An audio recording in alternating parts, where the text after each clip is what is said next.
Tourist ভিসাও আপনাকে London embassy দিয়ে থাকে। লন্ডনে আসা মানে প্রচুর টাকা আয় নয়, এখানে আসার খরচ কিন্তু বেশি, বিশেষ করে বাসা ভাড়া।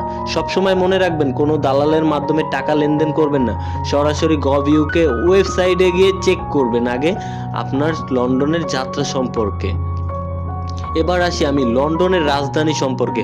যুক্তরাজ্যের রাজধানী ও বৃহত্তম শহর লন্ডন। বিভিন্ন মানুষ, সাংস্কৃতিক ধারণা, সঙ্গমঙ্গল, কোলাহলপূর্ণ রোমাঞ্চকর এই শহর টেমস নদীর রিভার টেমস দ্বারা অবস্থিত। এখানে 90 লক্ষের বেশি মানুষ বসবাস করে।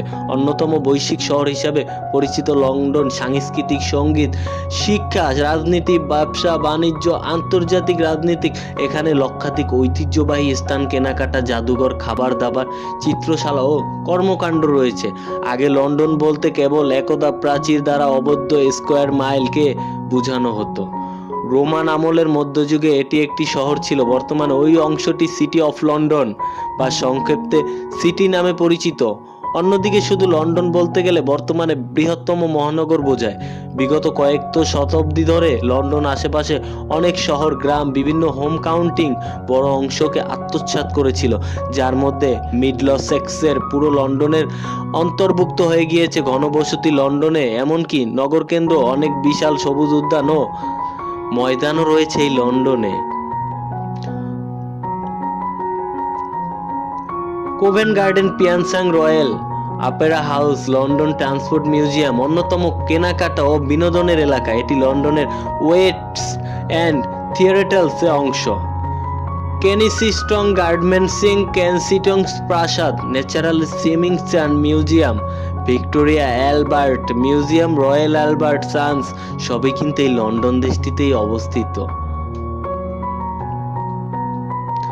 ব্রোঞ্জ যুগ থেকে লন্ডনের এলাকার বিভিন্ন বসতি গড়ে উঠেছিল।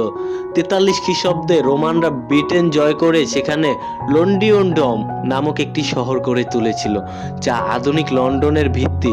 410 খ্রিস্টাব্দে ব্রিটেনে রোমান শাসন হয়ে যাওয়ার পর লন্ডনের অবনতি হয়েছিল। পরে ব্রিটেনে অ্যাংলো স্যাক্সন নর্স জাতির আবির্ভাব হয়, ফলে ওই শহরের ক্রমোন্নতি হয়েছিল। এটি মধ্যযুগের এক অন্যতম বাণিজ্যিক কেন্দ্র পরিণত হয়েছিল। 1066 সালে উইলিয়ামের নেতৃত্বে নরম্য ইংল্যান্ড আক্রমণ করেছিল এই লন্ডনে। ইংল্যান্ড জয়ের পর তারা টাওয়ার অফ লন্ডন তৈরি করেছিল। ওয়েস্টমিনিস্টার উইলিয়ামকে ইংল্যান্ডের রাজা হিসেবে অভিষেক করা হয়। লন্ডন যত ইউরোপ বা বিশ্ব প্রাধান্য লাভ করতে লাগছিল, তখন লন্ডনের গুরুত্ব বৃদ্ধি পায় এবং এটি সাংস্কৃতিক প্রশাসন হিসেবে কেন্দ্রতে পরিণত